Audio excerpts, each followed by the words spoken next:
Hey there! Is today your first time here? Or maybe your first time in a while? If so, maybe you're wondering exactly who we are and what this church is all about. Well, we'd like you to know that we're a group of ordinary people who are on an amazing journey together, following Christ.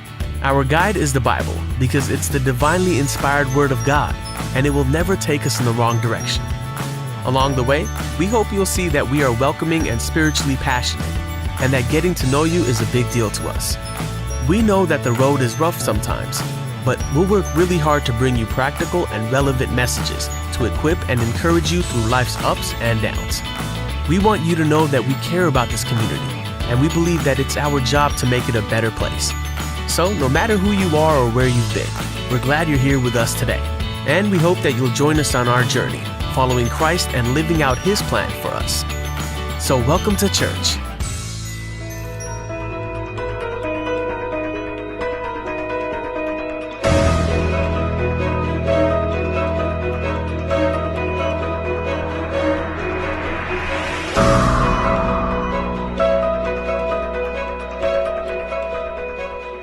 Praise the Lord.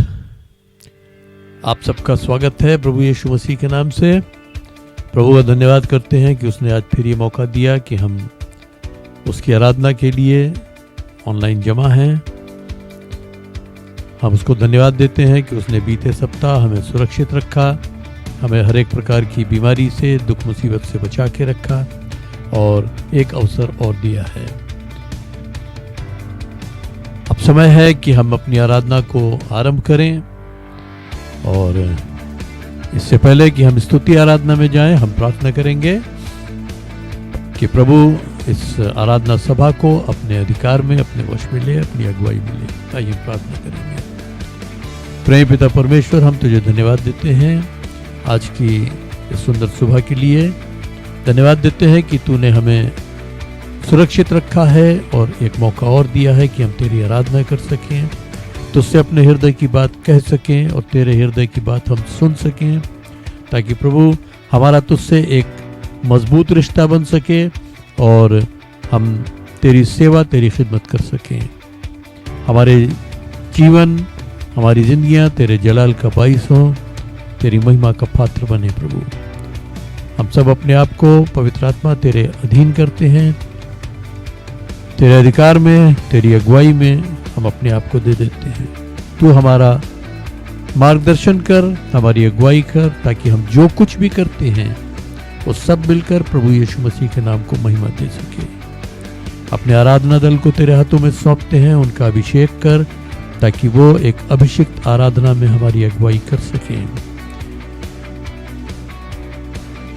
Sunday school के बच्चों के लिए प्रार्थना करते हैं जो वचन सुनाते हैं, उन पर भी तेरा अभिषेक हो और उन्हें इसी उम्र से तू अपनी महिमा के लिए इस्तेमाल कर। और जब हम वचन में जाते हैं उस समय भी तेरा अभिषेक हम पर हो, ताकि हम तेरे वचन को न केवल सुन सकें बल्कि अपने हृदय में ग्रहण कर सकें। आगे का सारा समय पवित्र आत्मा तेरी अगुवाई में सौंपते हुए हम इस विनती को प्रभु यीशु मसीह के नाम से मांगते हैं, आमीन। अब समय है आराधना का। आप आराधना का आनंद उठाएं। आराधना में आप प्रभु से अपने हृदय को, अपनी आत्मा को जोड़ सकें, ये हमारी विनती है, हमारी प्रार्थना है। और मैं आशा करता हूं कि हम सब आराधना में प्रभु की उपस्थिति में आनंद उठाएंगे।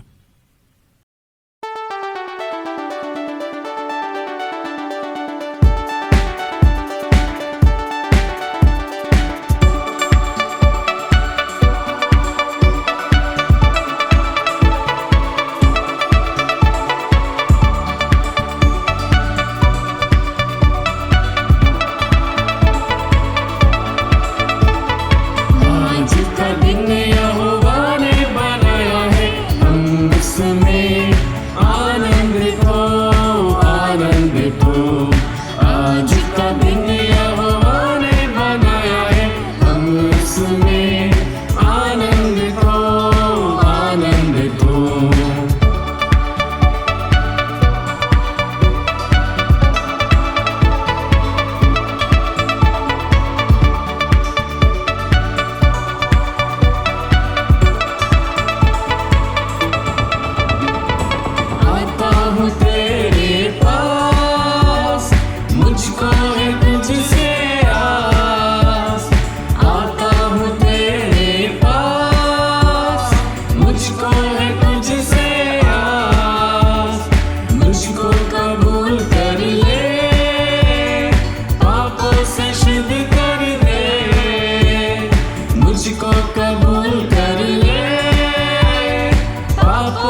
जो भी है तूने दिया, करता हूँ तेरा शुक्रिया। जो भी है तूने दिया, करता हूँ तेरा शुक्रिया।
अब हमारे पास इस समय होगा एक महत्वपूर्ण भाग में हम पहुँचे हैं, जहाँ पर प्रभु हमें प्रभु को तन मन धन से उसका स्वागत करना है।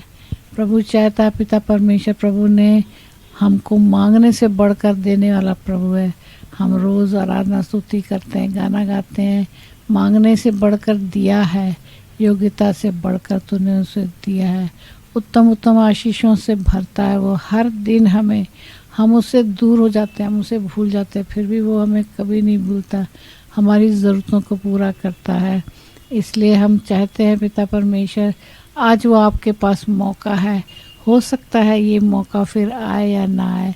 इसलिए आज जो कुछ भी आप देना चाहते हैं प्रभु के को, आप उसको अच्छे से अच्छा उत्तम भेंट दीजिए, ताकि वो जिस अनुपात में आप देते हैं उस अनुपात में आपको आशीषें वो वापस आ सके। क्योंकि प्रभु जो है हमारी भेंट जो है वो देखता है हम कैसे हृदय से दे रहे हैं। पिता परमेश्वर ऐसी भेंट चढ़ाए जो उसके लिए ग्रहण योग्य हो और उस पर तेरी आशीष, प्रभु की आशीष आपको मिल सके। देना लेने से धन्य है। इसके विषय में हमें बहुत सिखाने की या बताने की ज़रूरत नहीं है, क्योंकि बहुत बार हम बताया जाता है कि हमें उत्तम भेंट देनी है, ऐसी भेंट देनी है जो प्रभु आपके लिए ग्रहण योग्य हो और जिसको आप प्राप्त कर सके। प्रभु आपको आशीष दे, मैं विश्वास करती हूँ, क्योंकि प्रभु आपके घर में आज उपस्थित है, इसलिए आप उसको उत्तम से उत्तम भेंट देंगे।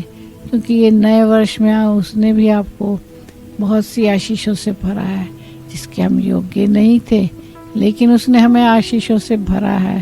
प्रभु को सारा आदर, सारी महिमा दें। और आप योजना बनाकर, हम विश्वास करते उसकी उपस्थिति में होंगे कि प्रभु हमने योजना बनाई है, हमने पहले से सोचा है तुझे हम क्या दें, क्या दे सकते हैं, क्या ला सकते हैं, सब कुछ तो तेरा ही है पिता परमेश्वर। इसलिए प्रभु चाहता है कि वो भेंट उसके चरणों में लाएं, उत्तम भेंट, ताकि उस पर प्रभु आशीष दे और वो भेंट वापस आपके पास, दोबारा आपके पास पहुंचे और आप भी आशीष पाएं। प्रभु यीशु मसीह आपको आशीष दे। आइए हम प्रार्थना करते हैं, धन्यवाद का बलिदान चढ़ाते हैं। स्वर्गीय पिता परमेश्वर, आपकी उपस्थिति में आए हैं हम। पिता परमेश्वर, जो भेंट तूने हमें दी है, हम तुझे क्या दे सकते हैं? कुछ भी तो हमारा नहीं है, सब कुछ जो है वो सब तेरा ही है पिता परमेश्वर।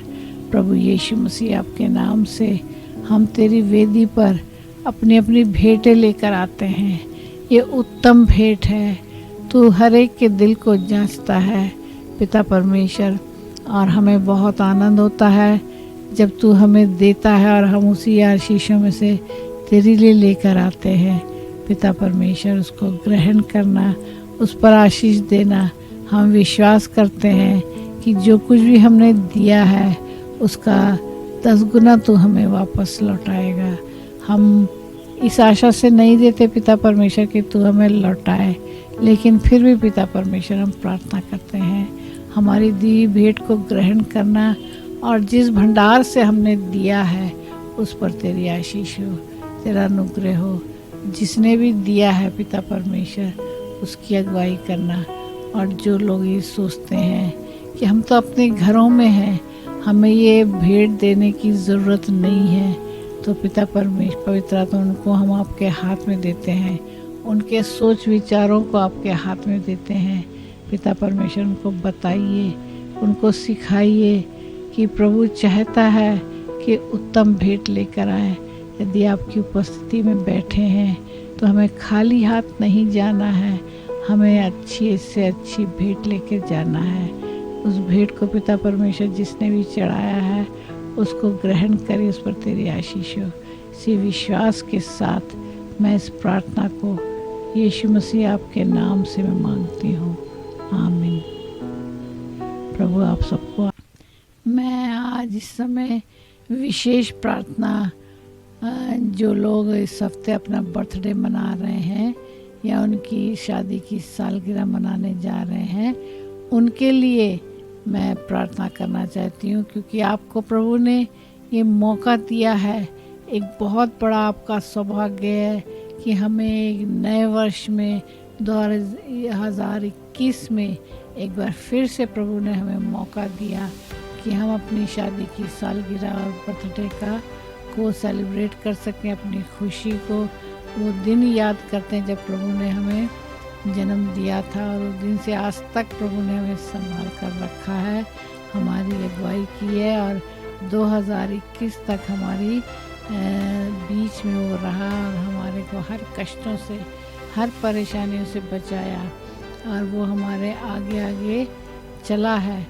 आपकी उपस्थिति उसके साथ हो, और एक एक दिन को याद करिए कि कैसी कैसी आशीषें उसने हमें दी। जीवन में बहुत से उतार चढ़ाव आए, बहुत सी परेशानियों के बीच में से आज वो आपको यहाँ तक लेकर आया है। तो ये आपका बहुत बड़ा सौभाग्य है कि ये आपको ये दिन मिला है। आप धन्यवाद से भरे हृदय आपके पास हैं। दया आपके ऊपर हो प्रभु की। और इस वर्ष प्रभु ने हमारे लिए कुछ योजना बनाई है, और वो योजना आपके लाभ के लिए है, हानि के लिए नहीं है।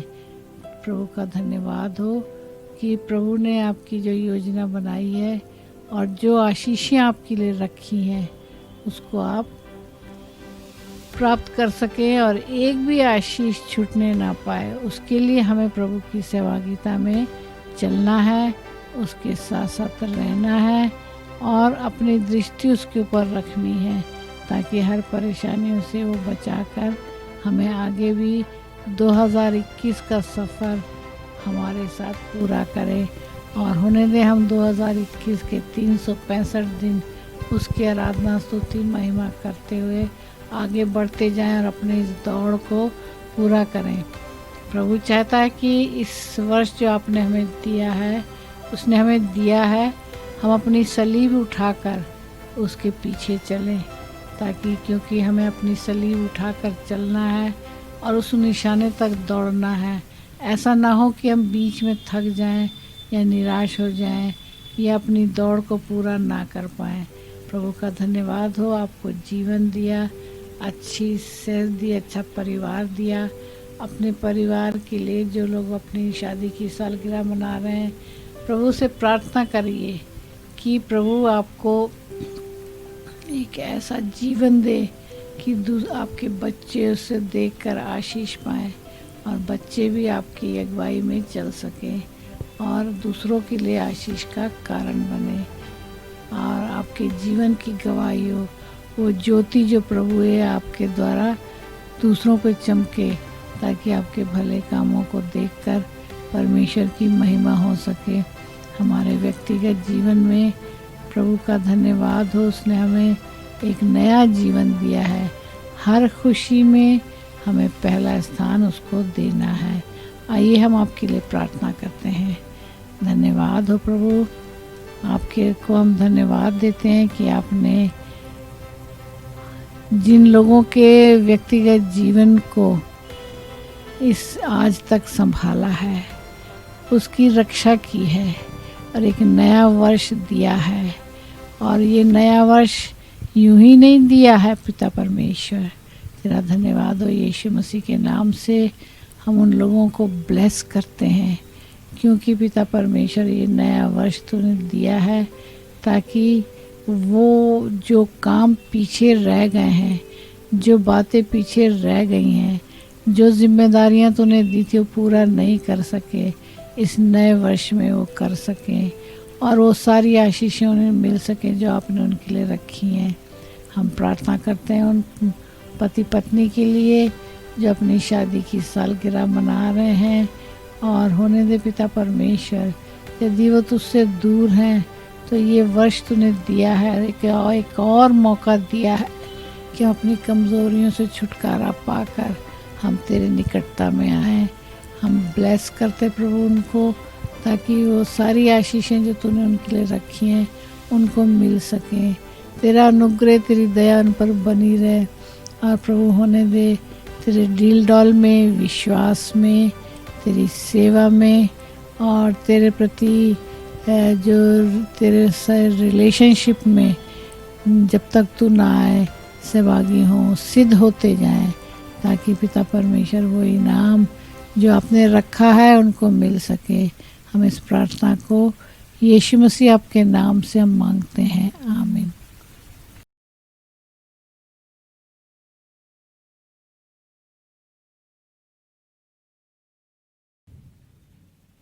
Let your gentleness be known to all men, the Lord is at hand. Philippians 4 verse 5. Rejoice in the Lord always. Again I say rejoice. Philippians 4:4. भयभीत ना हो क्योंकि तेरी प्रार्थना सुन ली गई है। यीशु मसीह ने कहा, मैं डर में तेरे साथ हूँ। तू दीन को बचाता है परंतु घमंड भरी आंखों को नीची करता है। भजन संहिता 18 का 27। I can do everything through him who gives me strength. Philippians 4 verse 13. Praise the Lord everyone. Now the Bible words. If you believe, you would see the glory of the God. Praise the Lord. जय मसीह की। आइए एक साथ मिलकर हम Sunday school के बच्चों के लिए प्रार्थना करें। हालेलुया। धन्यवाद करते प्रेम पिता परमेश्वर आज के सुंदर दिन के लिए प्रभु। हम धन्यवाद करते प्रभु, हम एक साथ मिलकर परमेश्वर आपके सम्मुख आए परमेश्वर। हम विशेष प्रार्थना करते प्रभु जी इन बच्चों के लिए प्रभु, ने जो कुछ भी पद सुनाए प्रभु उन्हें दीजिए अपने जीवन में परमेश्वर इन पदों पे चल सके परमेश्वर पिता, औरों के लिए भी आशीष का कारण बन सके प्रभु जी। इन्हें अपने वरदानों से भरिए प्रभु, अपने आशीषों से भरिए परमेश्वर। इनके जीवन में आपकी अगुवाई मांगते परमेश्वर पिता, उन्हें दीजिए जीवन के हर एक क्षेत्र में अपना सर्वप्रथम स्थान आपको दे सके परमेश्वर पिता। इनके घरानों में परमेश्वर पिता आपके आशीषें मांगते प्रभु जी। हर एक चीज को आपके हाथों में सौंपते प्रभु। इन बच्चों पे आपका लहू लगाते परमेश्वर, ने सुरक्षित रखे, अपनी महिमा के लिए इस्तेमाल कीजिए। धन्यवाद के साथ कि हमने जो मांगा हमें मिला। इस प्रार्थना विनती को अपने उद्धारकर्ता प्रभु यीशु मसीह के नाम से मांगते हैं, आमीन। ये समय होगा परमेश्वर के वचन का। अपने हृदय को तैयार कीजिए क्योंकि आज के दिन परमेश्वर आप में से हर एक से बात करेगा। Praise the Lord. एक बार फिर प्रभु को धन्यवाद हो। और बीते रविवार को जो मैंने आपसे बातचीत की वो अधूरी थी और मैं उसी को और आगे बढ़ाना चाहता हूँ। तो अधिक समय न लेते हुए हम सीधे वचन में चलेंगे और मैं आपके सामने पढ़ूंगा फिलिपियों की पत्री उसका 3 अध्याय उसके 7 पद से 14 पद तक। Philippians chapter 3 versus 7 to 14।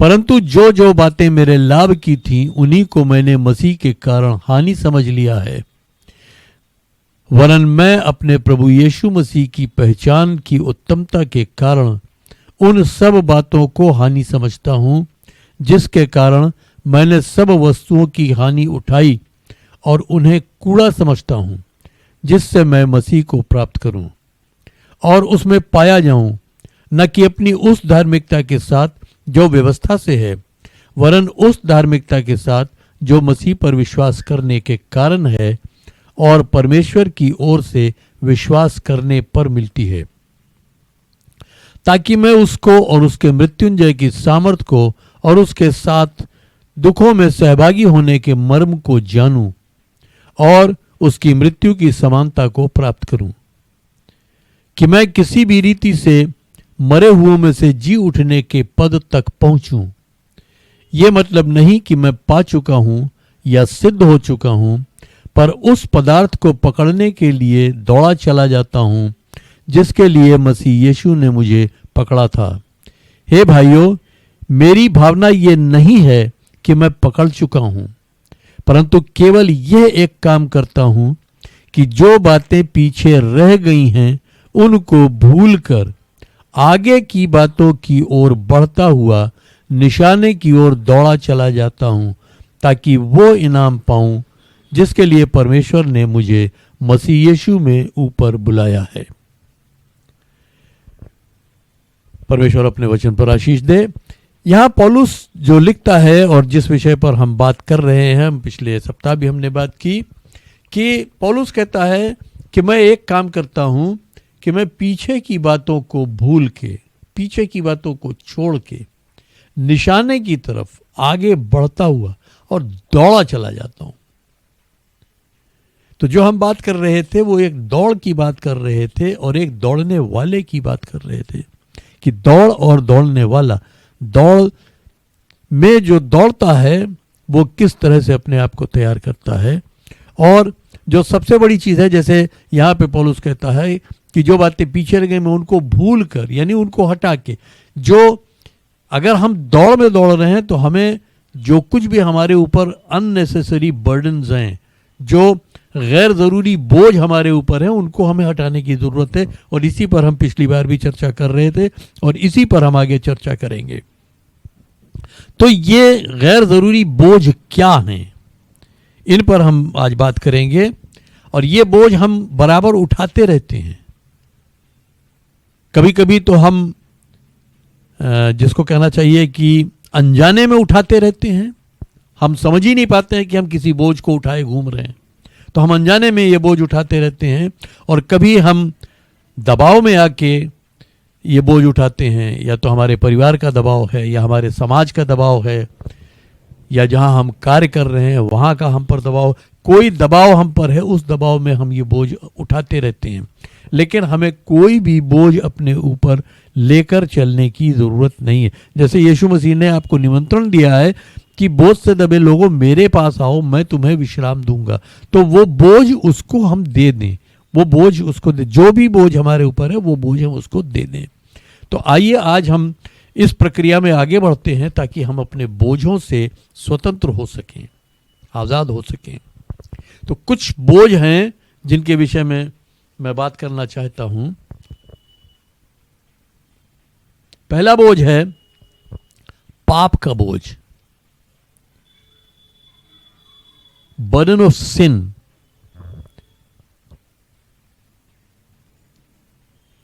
बहुत से पाप ऐसे होते हैं जो हम नहीं चाहते हैं फिर भी हमसे हो जाते हैं, और जो बोझ हम पर लदता है वो ये कि हम कभी कभी अपने आप को माफ नहीं कर पाते उस जगह पे। जैसे रोमियो 8 उसके 1 पद में लिखा है, अतः अब जो मसीह यीशु में है उन पर दंड की आज्ञा नहीं है, जो शरीर के अनुसार नहीं वरन आत्मा के अनुसार चलते हैं। क्या होता है जब हम शरीर के अनुसार चलते हैं, तब हम शरीर की अभिलाषाओं को पूरा करते हैं, और शरीर हमें हमेशा दुर्बलता की ओर और पाप की ओर घसीटता है। अगर हमने मसीह यीशु को अपना उद्धारकर्ता ग्रहण कर लिया है, हमने यीशु मसीह पर विश्वास कर लिया है और हम पश्चाताप के साथ उसके पास आ चुके हैं और हमने उसको अपना उद्धारकर्ता मान के अपना जीवन उसको सौंप दिया है, तो अब हम पर दंड की आज्ञा नहीं है। लेकिन इसका यह अर्थ नहीं है कि अब हम पाप करने के लिए स्वतंत्र हो गए। पाप का तो दंड होना ही है, लेकिन अब हमारे पास एक जो सहूलियत है, एक जो हमारे लिए अच्छा एक रास्ता खुला हुआ है, एक हमारे पास जो जिसको कहें एक प्रिविलेज है हमारे पास, कि अगर हमसे पाप हो जाता है तो हम उस पाप से तुरंत उसी घड़ी स्वतंत्र भी हो सकते हैं। जैसे पहला यूहन्ना 1 उसके 9वें पद में, यूहन्ना की पहली पत्री उसका 1 अध्याय उसके 9वें पद में लिखा है, यदि हम अपने पापों को मान लें तो वो हमारे पापों को क्षमा करने और हमें सब अधर्म से शुद्ध करने में विश्वास योग्य और धर्मी है। ठीक है, चलते फिरते पाप हो गया, किसी परिस्थिति में पाप हो गया, हम कमजोर पड़ के गिर गए, हमने एक पाप कर दिया, तो अब उस पाप का बोझा हमें उठाने की जरूरत नहीं है कि हम उसका बोझा लिए घूमते रहें। हमारे पास एक मार्ग है कि अगर हम अपने पाप को मान लेते हैं तो लिखा है कि परमेश्वर हमारे पाप क्षमा करने में और हमें सब अधर्म से शुद्ध करने में विश्वास योग्य और धर्मी है। He is faithful. और अगर वो फेथफुल है तो फिर हमें किसी तरह की फिक्र करने की जरूरत ही नहीं है। अगर वो विश्वास योग्य है तो फिर हम क्यों परेशान हो। अगर हमसे गलती हो गई हम उसको मान लेंगे तो वो हमें तुरंत क्षमा करेगा और तुरंत हमें उस अधर्म से शुद्ध कर देगा। मैं यहां पर एक बात कहना चाहता हूं, कभी कभी ऐसा होता है कि हम किसी पाप से छूटना चाहते हैं और बार बार हम ये निर्णय लेते हैं कि अब से ये पाप नहीं करूं, अब से ये गलती नहीं करूंगा, अब दोबारा ये गलती नहीं होएगी, लेकिन फिर हो जाती है। शायद कारण ये होगा कि हमने उस पाप को माना नहीं है। और ये मेरा अपना अनुभव है कि यदि हम अपने पापों का अंगीकार कर लेते, जिस पाप से हम परेशान हैं कि वो हमें नहीं छोड़ रहा है, अगर हम उसका अंगीकार कर लेते हैं, उसको हम मान लेते हैं, प्रभु के सामने मान लेते हैं, या अपने किसी बहुत ही निकट व्यक्ति के सामने हम उसको मान लेते हैं, अगर हम मान लेते हैं तो वहीं पर उस पाप का बंधन हम पर से टूट जाता है। क्योंकि अब हमारी अकाउंटेबिलिटी भी किसी और के लिए भी हो जाती है कि जिसके सामने हमने माना है, अब अगर हम दोबारा वो पाप करते हैं तो वो हम पर उंगली उठा सकता है या हमारे विषय में बोल सकता है। तो अगर हम पाप मान लेते हैं तो उसका बंधन हम पर से टूट जाता है। तो अगर आप में से कोई भी ऐसा कोई बोझ अब तक ढोते चले आ रहे हैं, हो सकता है आपके जीवन में हो, ना हो अच्छी बात है, लेकिन अगर है भी तो उसमें घबराने की और चिंता करने की जरूरत नहीं है, उसमें निराश होने की जरूरत नहीं है, उसमें अपने ऊपर दोष लगाने की जरूरत नहीं है, खुद को दोषी समझने की जरूरत नहीं है, अपने अंदर ग्लानि पैदा करने की जरूरत नहीं है। क्योंकि जिस घड़ी हम अपने पाप को मान लेते हैं उसी घड़ी हमारा वो पाप मिटा दिया जाता है, उसका लेखा मिट जाता है। और जब मिट गया तो फिर हम अपने ऊपर क्यों ग्लानि लेके जिए, हम अपने ऊपर क्यों वो बोझा लेके जिए कि हमने ये पाप कर दिया था, लेकिन जब हमने माफी मांग ली तो वो हमारा क्षमा हो गया और अब वो हमारे ऊपर नहीं है, अब वो हमारे खिलाफ लिखा हुआ नहीं है।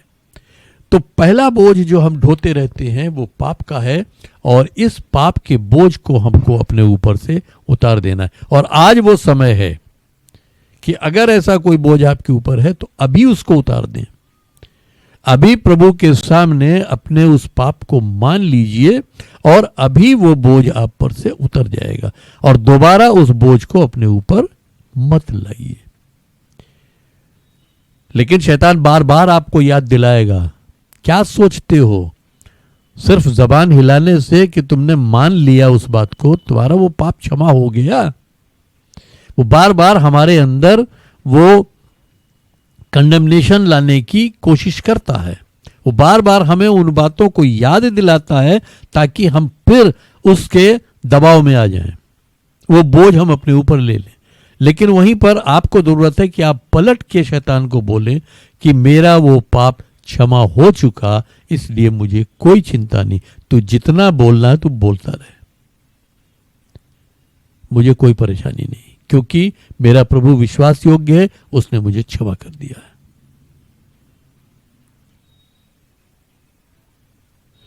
दूसरा बोझ है उत्कंठा का बोझ, बर्डन ऑफ एंजाइटी। एक होती चिंता और एक होती है उत्कंठा, एंजाइटी, यानी ये चिंता का एक बढ़ा हुआ रूप है। And at times we go in depression because of worries, because of anxiety. Anxiety होती है तब हम छटपटाने लगते हैं, एंग्जाइटी होती है तब हम हाय तौबा करने लगते हैं। जब एंग्जाइटी होती है तो हम उस समय पूरी तरह से निराश होने लगते हैं और हमें नहीं सूझ पड़ता कि हम क्या करें, हमें समझ में नहीं आता है। लेकिन उसके लिए भी हमारे पास प्रभु ने एक छुटकारा दे रखा है।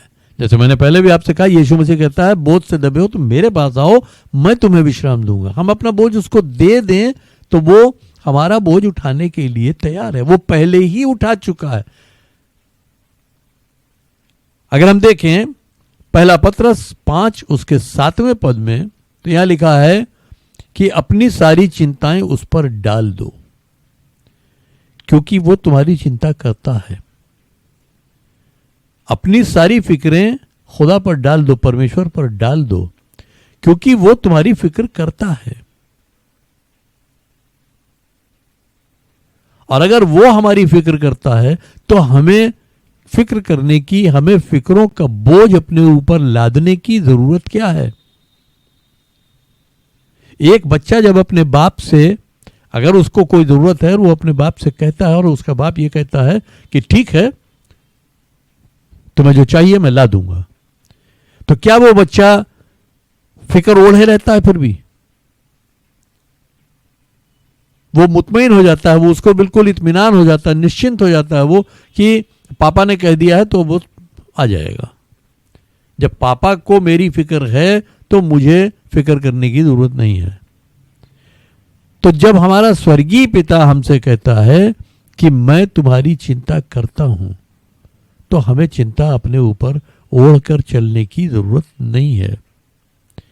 और ये चिंता जो है ये हमको कमजोर करती है। जो उत्कंठा है, ये उत्कंठा 24 घंटे हमारे ऊपर सवार रहती है।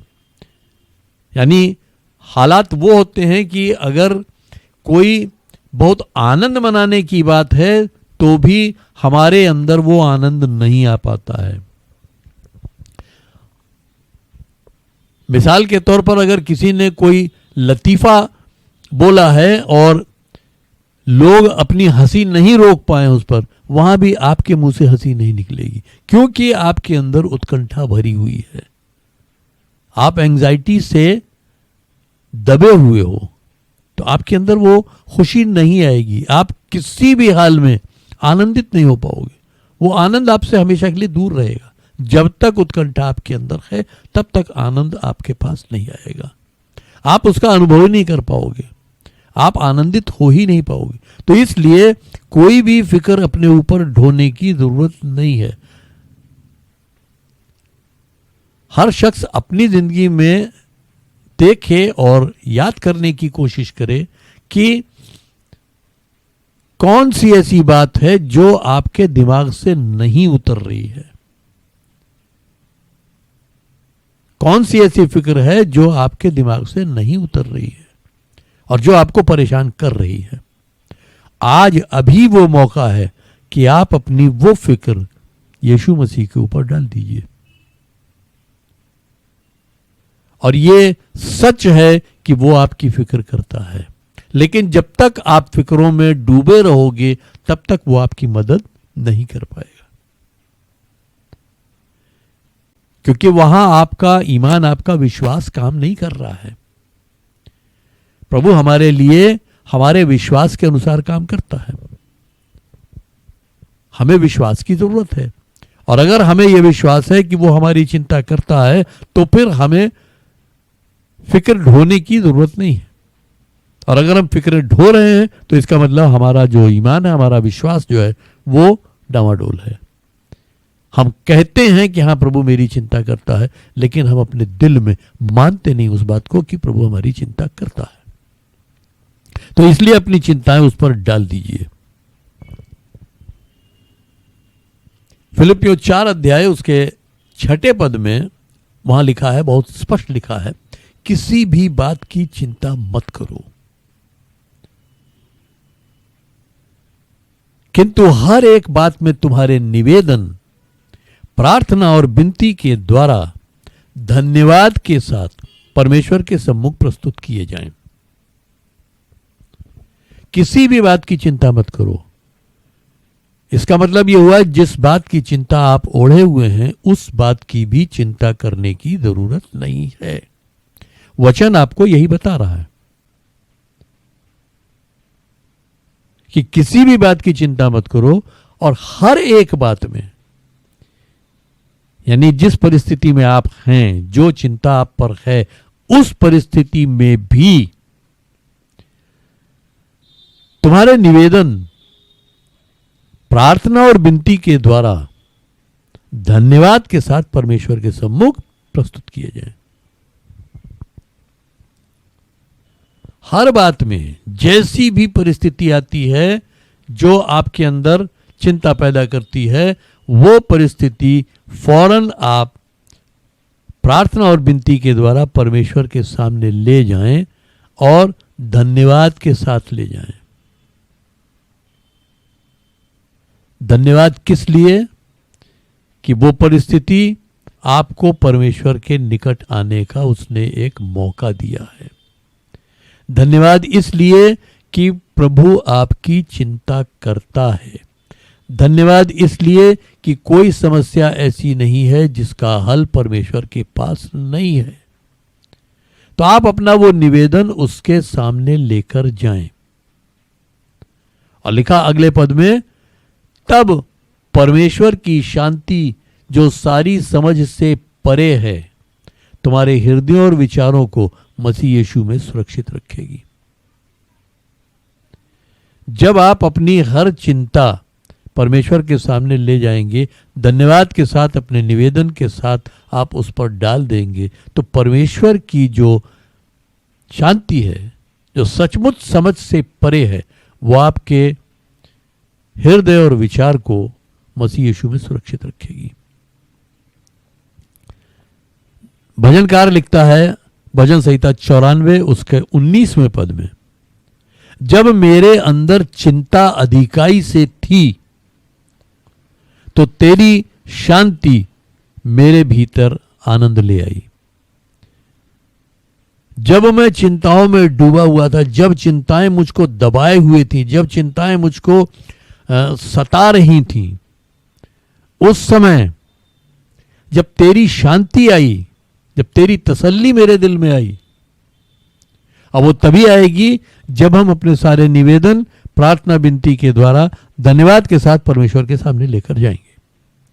अगर लिखा है कि तब परमेश्वर की शांति तुम्हारे हृदय में वास करेगी, तो जरूर करेगी।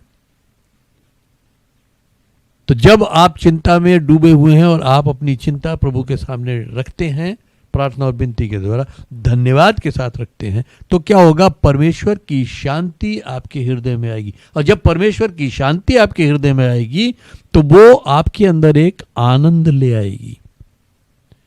जैसे मैंने अभी आपको अपनी एक गवाही में एक दिन बताया था कि हमारे सामने ये समस्या थी कि आर्थिक समस्या थी और हमें जो चर्च का हॉल हम किराए पे लेते हैं उसका किराया देना था और हमारे पास पैसे नहीं थे। और जो हमारा स्रोत था जहां से हमें पैसे मिलने थे, हमें समाचार मिल चुका था कि ये हमको कम से कम 4-5 दिन इसमें लग जाएंगे, जबकि अगले दूसरे दिन हमें उसका भुगतान करना था। हम प्रार्थना करने गए और प्रार्थना में जब मैं युद्ध कर रहा था, एकाएक परमेश्वर की शांति मेरे हृदय में आ गई, क्योंकि मैं उसको धन्यवाद दे रहा था कि प्रभु तेरा धन्यवाद हो कि तू आशीषें रोकता नहीं है, तू प्रार्थनाओं का उत्तर देता है। और जब वो शांति उसकी मेरे हृदय में आ गई तो मैंने उसको धन्यवाद देना शुरू कर दिया और मैं आनंदित हो गया। और मैंने फिर जब प्रार्थना से उठा तो मैंने पत्नी से कहा कि कल बैंक जाना, तुम्हारा पैसा तुम्हारे खाते में जमा हो चुका है। अगर आपको ये गवाही याद है तो जब उसकी शांति हमारे हृदय में आती है तो एक आनंद ले आती है। तो उस शांति को ढूंढिए, बजाय इसके कि आप अपने ऊपर उत्कंठा का बोझ लिए घूमते रहें। जब भी आपके अंदर एंजाइटी होगी तो आपको शांति नहीं मिलेगी, और अगर शांति नहीं मिलेगी तो आनंद भी नहीं मिलेगा। तो इसलिए अपनी सारी जो एंजाइटी है, सारी चिंता जो है, वो परमेश्वर पे डाल दीजिए। आपकी सारी समस्याओं का हल करने के लिए परमेश्वर तैयार है।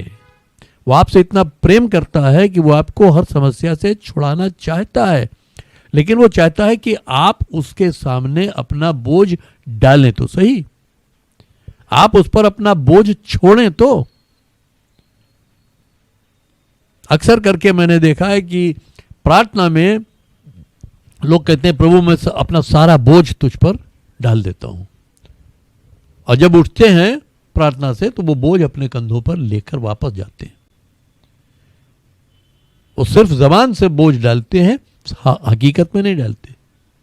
लेकिन आपको जरूरत है कि आप हकीकत में अपना बोझ उस पर डाल दें, और वो आपकी फिक्र करता है, वो आपको आगे लेकर जाएगा, वो आपको उस बोझ से छुड़ा लेगा। वही चीज भजनकार लिखता है, जब मेरे भीतर चिंता अधिकाई से थी, यानी when I was anxiety stricken, तो क्या हुआ कि तेरी शांति मेरे अंदर आनंद ले आई। जब तेरी शांति मेरे अंदर आई तो मेरे अंदर आनंद आ गया। एक तीसरा बोझ है जो हम अक्सर लिए घूमते हैं, वो है क्रोध और कड़वाहट का बोझ।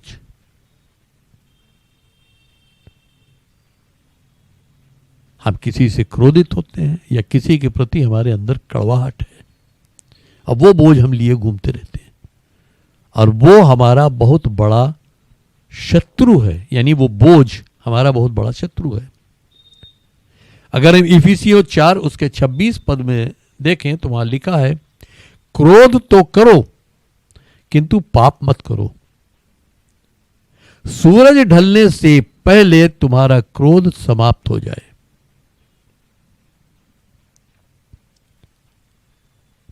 गुस्सा हमें आता है, हम सबको आता है। अगर आप माँ बाप हैं तो बच्चों की बात पर, बच्चों की गलतियों पर कभी कभी आपको गुस्सा आता है, उनकी हरकतों पर आपको गुस्सा आता है, आप गुस्सा करते हैं, लेकिन वो गुस्सा, आज का गुस्सा कल तक नहीं जाना चाहिए। क्रोध करो लेकिन क्रोध में पाप मत करो। आपने क्रोध किया तो उस क्रोध में आप अनाप शनाप मत बोलो। उस क्रोध में आप, जिस पर आप क्रोध कर रहे हो, उसको श्राप मत दे डालो, उसको कोसना मत शुरू कर दो, उसको गालियां न देना शुरू कर दो, उसको उसका बुरा न चाहने लगो, या उसको बद्दुआएं मत देने लगो, वो पाप है। या उसके खिलाफ षड्यंत्र बनाने लगो, या उसके खिलाफ आप योजनाएं बनाना शुरू कर दो कि इसको कहीं तो मुझे पटकनी देनी है, तो ये पाप है। क्रोध करो लेकिन पाप मत करो, क्योंकि अगर क्रोध आगे बढ़ गया तो फिर ये बढ़ता जाता है और हमारे अंदर बहुत सी बुराइयां पैदा करता जाता है। जैसे किसी ने एक डायलॉग लिखा था कि क्रोध वो नाग है जो डसता दूसरे को है लेकिन जहर अपने शरीर में फैलाता है। यानी गुस्सा वो सांप है जो डसता दूसरे को है लेकिन जहर अपने शरीर में फैलाता है। तो अगर आप क्रोध करते हो और क्रोध आप छोड़ते नहीं हो, क्रोध आपका समाप्त नहीं होता है, तो ये क्रोध जो है ये डसेगा दूसरे को, लेकिन जहर आपके अपने शरीर में, आपके अपने व्यक्तित्व में भरता जाएगा। तो क्रोध और कड़वाहट अपने जीवन में लेकर मत चलिए। सूरज ढलने से पहले, यानी जो भी बात हुई शाम तक, यानी दिन समाप्त होने से पहले वो बात खत्म हो जानी चाहिए। किसी से आपका झगड़ा हो गया, दो दोस्तों में आपस में झगड़ा हो गया, तो ये झगड़ा आगे नहीं बढ़ना चाहिए। मान लीजिए झगड़ा बहुत दूर तक चला गया है, लेकिन आपका फर्ज है, अगर आप प्रभु यीशु मसीह के अनुयायी हैं तो आपका ये फर्ज है कि आप सूरज ढलने से पहले अपने उस मित्र से मेल कर लें। आप उसको कहते हैं, भाई देख, मैंने तुझे क्षमा किया और मैं तुझसे क्षमा चाहता हूं, हमारे बीच जो हुआ वो गलत हुआ, मैं अपनी गलती मानता हूं और उसके लिए क्षमा चाहता हूं। बस बात खत्म हो जाएगी। आप जिस घड़ी ये कर लेंगे, आपके अंदर से वो सारा क्रोध भी समाप्त हो जाएगा और जो कड़वाहट होगी वो भी समाप्त हो जाएगी। नीति वचन 29 और उसके 11वें पद में लिखा है, मूर्ख तो अपना पूरा क्रोध निकाल लेता है, किंतु बुद्धिमान अंत में शांति ले आता है। जो क्रोध में आग बबूला होके और उसको बिल्कुल दुश्मनी मान लेता है और हफ्तों महीनों वो क्रोध बना रहता है, तो वो व्यक्ति मूर्ख है।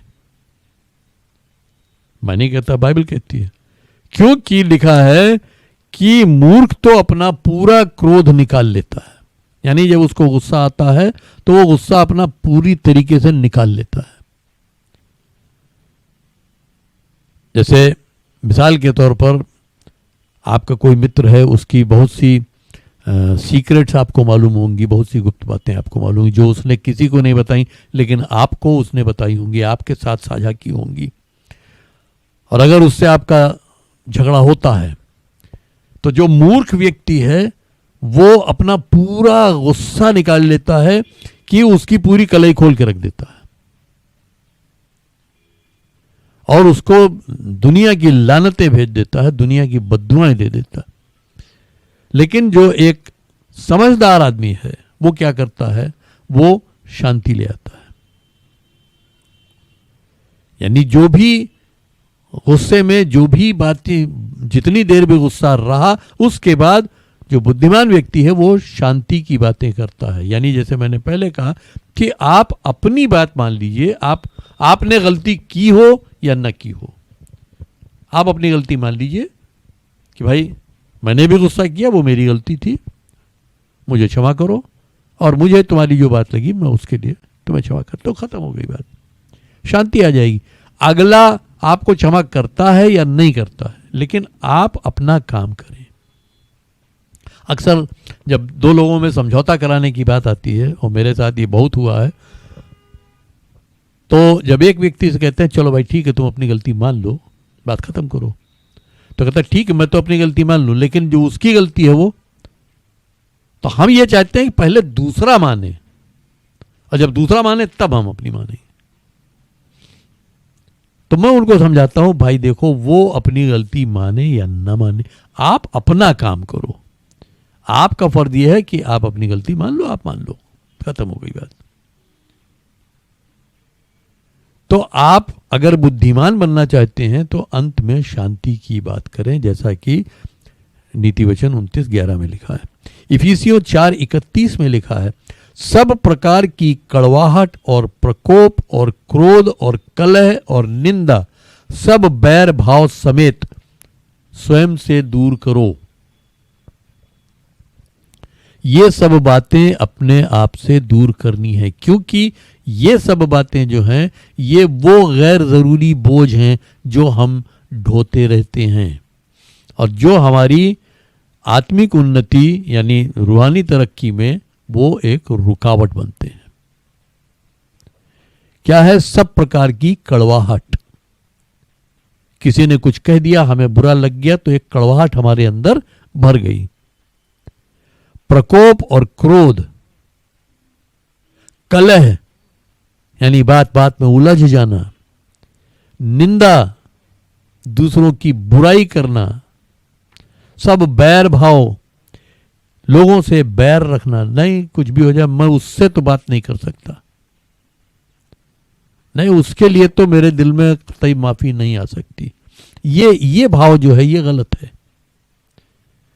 तो जो भी कड़वाहट अगर आपके अंदर आती है, या प्रकोप आपके अंदर भड़कता है, या क्रोध आपके अंदर पैदा होता है, या कलह होती है, या निंदा करते हैं, या बैर भाव है आपका किसी से, वो सब अपने से दूर करें। ये एक ऐसा बोझ है जो हमारे ऊपर नहीं होना चाहिए, और अगर है तो ये हमें दौड़ में दौड़ने नहीं देगा, ये दौड़ में हमको गिराएगा और हम दौड़ पूरी नहीं कर पाएंगे। चौथा एक बोझ है जो चिंता का बोझ है। हमने एक एंजाइटी का बोझ देखा, यानी जो उत्कंठा का, और एक वरीज का बोझ भी है, चिंता का बोझ है। यशाया 26 उसके 3 पद में लिखा है, जिसका मन तुझ में स्थिर बना रहता है उसकी तू पूर्ण शांति के साथ रक्षा करता है। और मत्ती 6 उसके 27 पद में यीशु मसीह कहता है, तुम में से कौन है जो चिंता करके अपना कद एक हाथ भी बढ़ा सकता है। हालांकि उसमें जो हिंदी ट्रांसलेशन में लिखा है कि अपनी आयु में एक घड़ी भी बढ़ा सकता है, लेकिन इंग्लिश में है कि अपने स्ट्रेचर को 1 क्यूबिट बढ़ा सकता है, यानी एक हाथ अपने कद को बढ़ा सकता है, कोई नहीं बढ़ा सकता। चिंता करके हम कुछ नहीं करते, चिंता करके हम अपने सफेद बाल को काला नहीं कर सकते, चिंता करके हम कुछ भी नहीं कर सकते। चिंता हमारे लिए एक नुकसानदेह बात है। हम बहुत सी बातों की चिंताएं करते हैं और बहुतों को मैंने देखा है और बहुतों से मेरी बातचीत हुई है और मैंने पाया है कि वो चाहे के भी चिंताएं नहीं छोड़ पाते।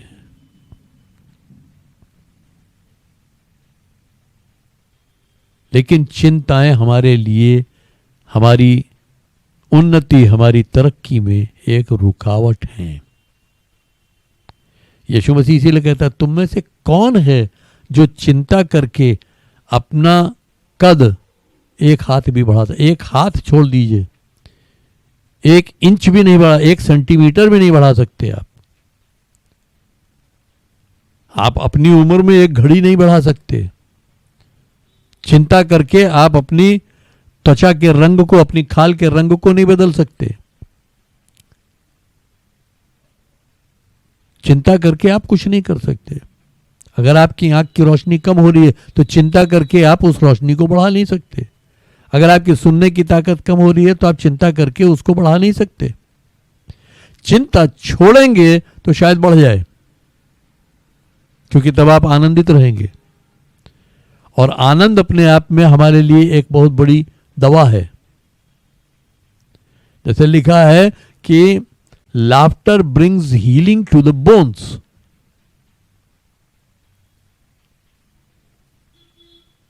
तो हम चिंता अगर करते हैं तो चिंता हमारे लिए दुखदाई भी है और हानिकारक भी है, नुकसानदेह भी है। और यही चीज यशाया लिखता है, जिसका मन तुझ में स्थिर बना रहता है। स्थिर बने रहने का मतलब क्या हुआ कि जो चिंता नहीं करता है, जो तुझ में स्थिर बना रहता है, जिसको तुझ पर भरोसा है, जिसको तेरी बात पर भरोसा है, जिसको तेरे हर एक वायदे पर भरोसा है, वो तुझ में बना रहता है। और तू क्या करता है? तू पूरी शांति के साथ उसकी रक्षा करता है। यानी उसकी रक्षा तो करता है और पूरी शांति के साथ करता है, यानी उसके जीवन में शांति कभी चोरी नहीं होने पाती। उसकी जिंदगी की जो तसल्ली है वो दूर नहीं हो सकती, क्योंकि वो तुझ में बना हुआ है, तुझ में स्थिर है, तुझ में कायम है। तो चिंता हमारे लिए जो है वो नुकसानदेह है, हमारे लिए एक रुकावट है। जैसे मिसाल के तौर पर हम चिंता करते हैं कि कल क्या होगा,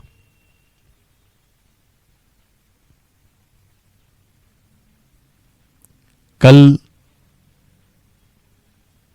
हम सफल होंगे या नहीं होंगे। तरह तरह की चिंताएं हमारी जो होती हैं ये हमेशा भविष्य के लिए होती हैं। और मैं आपको पहले भी बता चुका हूं कि भविष्य आपके हाथ में नहीं है। न तो आपने भविष्य को देखा है, ना आप भविष्य को जानते हैं, और ना ही आप भविष्य बदल सकते हैं। भविष्य शैतान को भी नहीं पता है। इसलिए जो चिंता के कारण डर होता है आपको कि शैतान ऐसा कर देगा, शैतान वैसा कर देगा, वो डर भी अपने अंदर से निकाल दीजिए, क्योंकि भविष्य शैतान को भी नहीं पता। भविष्य सिर्फ और सिर्फ परमेश्वर को पता है, क्योंकि भविष्य उसी के हाथ में है, आने वाला कल उसी के हाथ में है, मेरे और आपके हाथ में नहीं है, शैतान के हाथ में नहीं है। एक व्यक्ति जो प्रभु से दूर है, जो परमेश्वर से जिसका संबंध नहीं है, आने वाले कल के लिए हो सकता है शैतान उसके लिए एक बहुत बड़ी योजना बना रहा हो, या आपके लिए जो प्रभु में हैं, आपके लिए भी शैतान कल के लिए एक बड़ी योजना बना रहा हो, लेकिन कल के बारे में वो नहीं जानता है कि कल क्या होगा। हो सकता है वो योजना बना रहा हो और आज आप अपनी चिंताएं प्रभु पर डाल दें, तो कल प्रभु उसका रास्ता रोक देगा। तो चिंताएं कभी भी अपने साथ लेकर मत चलिए, चिंताएं आपको चैन से जीने नहीं देंगी। ये भविष्य का डर होता है हमें, वही चिंता बनता है। तो जब भविष्य हमें पता ही नहीं है तो डर किस बात का। और जब हमें यह मालूम है कि भविष्य परमेश्वर के हाथों में है, उसी को पता है और उसी के अधिकार में है, उसी के हाथ में है, तो फिर हमें किस बात का डर है। भविष्य परमेश्वर जानता है तो बस ठीक है, हमारा भविष्य भी वो जानता है। वो तो खुद ही कहता है कि जो योजनाएं मैं तुम्हारे बारे में बनाता हूं उन्हें मैं जानता हूं। वो तुम्हारी हानि की नहीं है, तुम्हारे कुशल की है। तो फिर हम क्यों चिंता करें। फिर एक और हमारी जो चिंता होती है, एक बोझ और है जो हमारा, वो है भविष्य की अनिश्चितता का बोझ, अनसर्टेनिटी ऑफ फ्यूचर। हम भविष्य के बारे में अनजान हैं, हम नहीं जानते भविष्य में क्या होगा, और वो चिंता हमको सताती है। माँ बाप अपने बच्चों के लिए बड़ी चिंता में रहते हैं, पता नहीं इनका भविष्य क्या होगा, पता नहीं आगे जाके क्या बनेंगे, ये पढ़ लिख के सफलता पाएंगे नहीं पाएंगे, इनको नौकरी मिलेगी या नहीं मिलेगी, ये बिजनेस करेंगे उसमें सफल होंगे या नहीं होंगे। तरह तरह की चिंताएं कि भविष्य में क्या होगा। भविष्य की अनिश्चितता हमारे लिए एक बोझ बन जाती है। लेकिन जैसा अभी मैंने कहा कि भविष्य के बारे में हमें इतना चिंतित होने की जरूरत नहीं, भविष्य परमेश्वर के हाथ में है।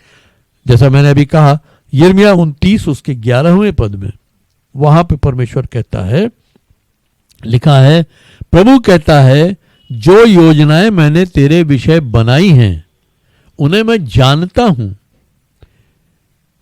वो कुशल की योजनाएं हैं, न कि बुराई या हानि की, ताकि तुझे एक भविष्य व आशा दूं। तो परमेश्वर कहता है कि मैं तुझे एक आशा देना चाहता हूं, तेरा भविष्य मेरे हाथ में है और तेरे भविष्य के लिए मैंने योजना बना रखी है, और जो योजना मैंने बना रखी उसको मैं जानता हूं। और तू क्यों परेशान है, तू क्यों चिंतित है, वो योजना तेरी हानि की नहीं है, वो प्लान तेरे नुकसान का नहीं है, बल्कि तेरे कुशल का है,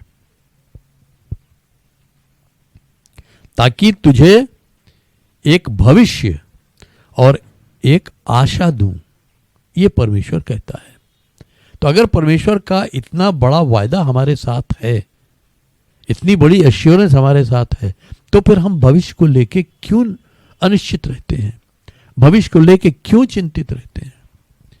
ये एक बोझ है जो हम लेके ढोते रहते हैं, और ये बोझ हमको दौड़ में दौड़ने नहीं देता। ये हमारी दौड़ में एक रुकावट बनता है।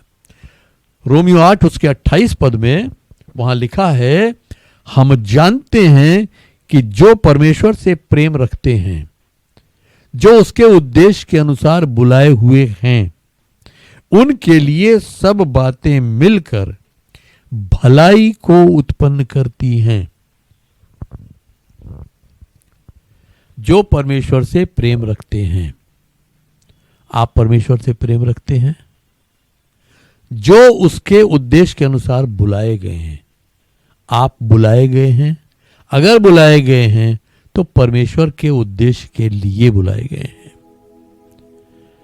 उनके लिए सब बातें मिलकर, यानी जो भी परिस्थितियां उनके जीवन में आ रही हैं, जो भी उतार चढ़ाव उनके जीवन में आ रहे हैं, जो भी कमी घटी उनके जीवन में आ रही है, जो भी अच्छा बुरा वो महसूस कर रहे हैं, ये सब बातें मिलकर उनके लिए भलाई ही को उत्पन्न करती हैं। अगर आप परमेश्वर से प्रेम करते हैं और आप परमेश्वर की योजना के अनुसार बुलाए गए हैं,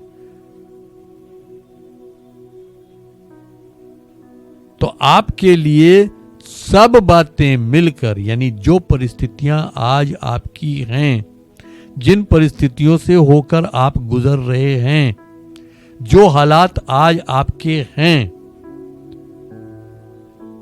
उन पे घबराइए नहीं, उन पे फिक्रमंद मत होइए, क्योंकि वो सब बातें, वो सारे हालात मिलकर आपके लिए भलाई ही पैदा करेंगे। ये मैं नहीं कहता, ये परमेश्वर का वचन कहता है। अब परमेश्वर का वचन कहता है तो वो अकाट्य है, वो सत्य है।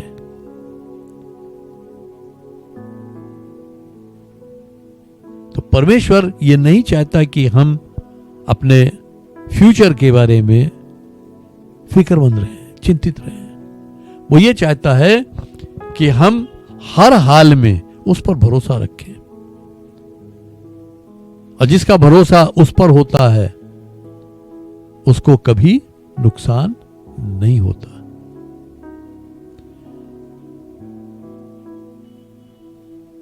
लिखा है, जिसने उसकी ओर दृष्टि की उसने ज्योति पाई।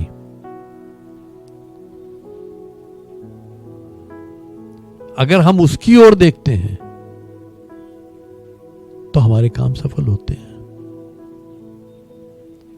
असंभव में से संभव बातें वो हमारे लिए पैदा करता है।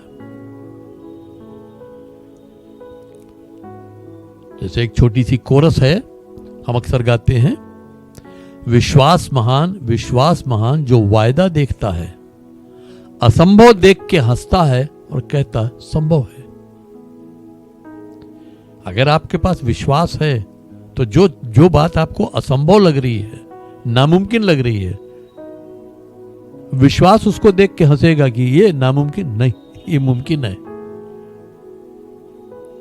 क्योंकि मेरा खुदा, मेरा परमेश्वर सब कुछ कर सकता है।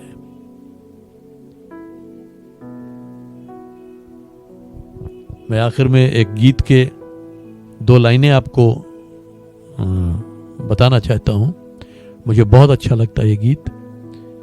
ये मत कहो खुदा से मेरी मुश्किलें बड़ी हैं, क्योंकि हमें जो फिक्र होती है वो अपनी मुश्किलों की वजह से ही होती है। ये मत कहो खुदा से मेरी मुश्किलें बड़ी हैं, ये मुश्किलों से कह दो मेरा खुदा बड़ा है।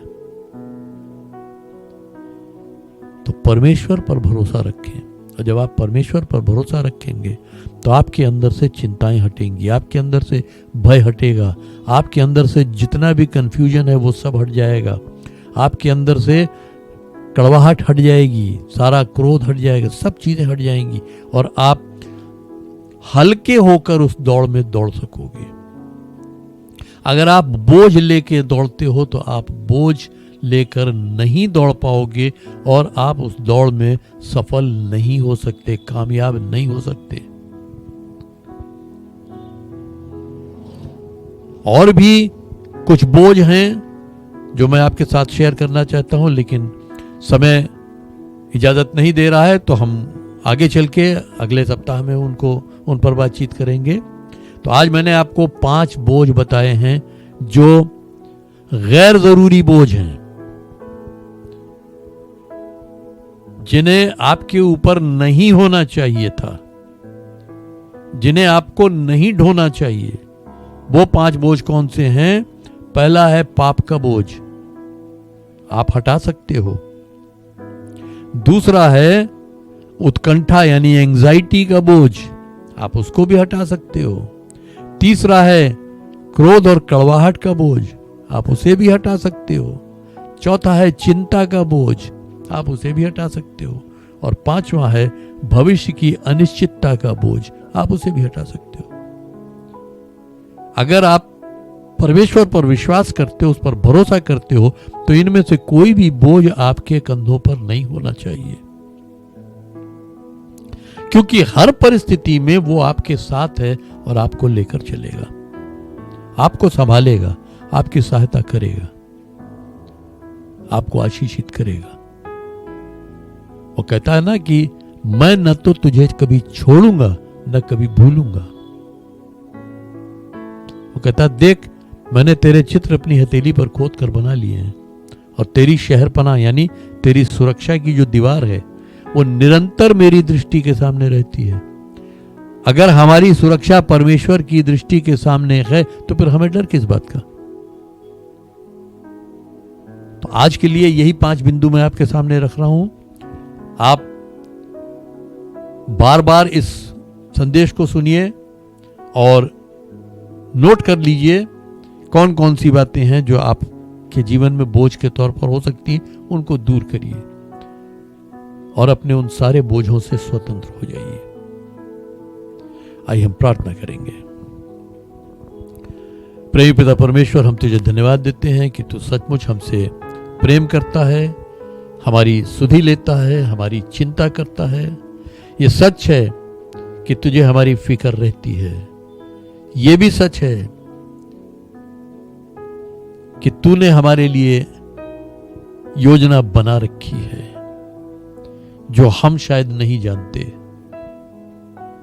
और वो योजना तू भली प्रकार से जानता है, क्योंकि तेरी योजनाएं हमेशा सिद्ध होती हैं, कामिल होती हैं। और तू आप कहता है कि वो योजनाएं हमारे नुकसान की नहीं, हमारे बुरे की नहीं हैं, बल्कि हमारे भले की हैं, ताकि आखिर में तू हमें एक फ्यूचर और एक उम्मीद दे। हम तेरा शुक्र अदा करते हैं, तुझे धन्यवाद देते हैं तेरी इस विश्वास योग्यता के लिए। और ये सच है पिता परमेश्वर कि हमें जो हियाव होता है वो अपने विश्वास के कारण नहीं, बल्कि तेरी विश्वास योग्यता के कारण होता है।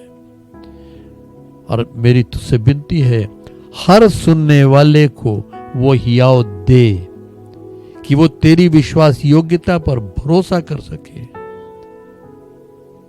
ताकि उसका हियाव बढ़े और वो सारे बोझ अपने ऊपर से उतार सके। आने वाले दिनों में हमें और भी तू तैयार कर कि हम उस दौड़ में दौड़ने के लिए और भी भली प्रकार से तैयार हो सकें, ताकि हम एक अच्छी दौड़ दौड़ें, हम विश्वास की एक अच्छी कुश्ती लड़ें, ताकि वो इनाम जो तूने हमारे लिए रखा है हम हासिल कर सकें।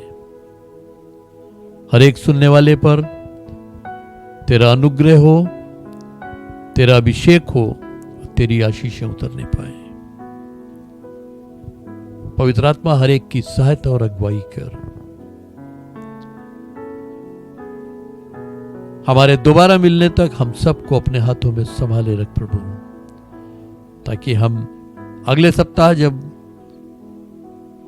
तेरी आराधना के लिए आते हैं तो हम गवाहियों के साथ आ सकें कि तूने किस तरह से हमारी जिंदगी के कौन कौन से बोझों को हमसे दूर किया और हम हल्के हो गए और हमारे जीवन में आनंद आ गया, हमारे जीवन में शांति आ गई।